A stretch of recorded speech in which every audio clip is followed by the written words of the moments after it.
Welcome to this ICM video. I'm Lizzie Gauntlet and I'm Principal Examiner for Housekeeping and Accommodation Studies.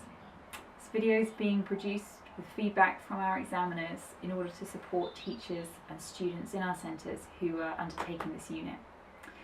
Today I want to talk to you about ways that you can improve the structure of your questions. One of the most important things you can do to improve your exam technique and how you structure the questions is to focus on what we call command words.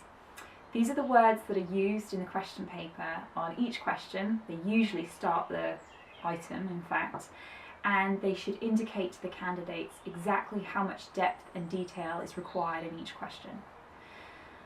In my other video for front office, I've talked a bit about exam timings, and the two are quite linked, command words and how much time you should spend with the question. So I'm going to give you a bit of an example now, what I mean when I'm talking about command words. So I've kind of grouped some together here. What you'll see quite often is, for example in housekeeping, is list the duties of a room maid, for example, or state what a house porter would be expected to do. And then they might have, well, they will have the marks allocated to them. So if you can see that there's 5 marks there and we're asked to list, state or name, we're really looking for a very, very brief response. So it could just be 1 or 2 words there. The trouble is if you spend too much time on those, you're wasting time, taking away from other questions, and really you might have already gained the credit for the answers very quickly already. The sort of further deeper levels asking you to write a bit more, think in a bit more depth, might be going on to define or give an example. So these questions might be worth a few more marks, and I'd really recommend writing a few sentences for those. Again, always referring to how many marks have been allocated for that part of the question.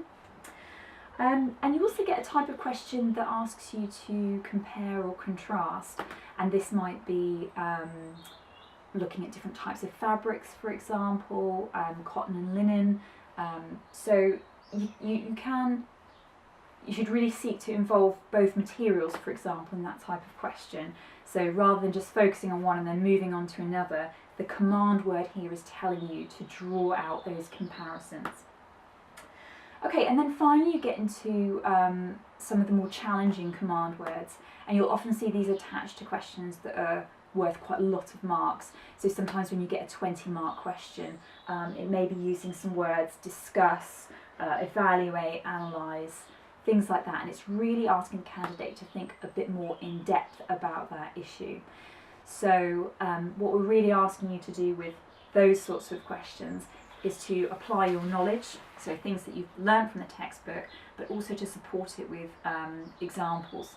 Could be from your own practice, could be from case studies that you've learnt about in seminars and things like that. So we would be expecting full paragraph answers for those questions, and detail, explanation of what you mean, definitions, use of keywords, so a much fuller answer than some of our shorter command words. So why is this so important? Why are we so worried about the command words, the exact wording of the beginning of these questions in the paper? Well, as I said, if you spend too much time discussing a question that's just asked you to list something, you're going to be wasting your time and energy in the exam. And also you might find that you end up repeating yourself later on. Conversely, if you just make a list when you've been asked to analyse something in depth, your answer is going to be too superficial. You're not going to be able to access the full marks that are available to you there. Okay, so I hope that's been some help to you, and thank you for watching.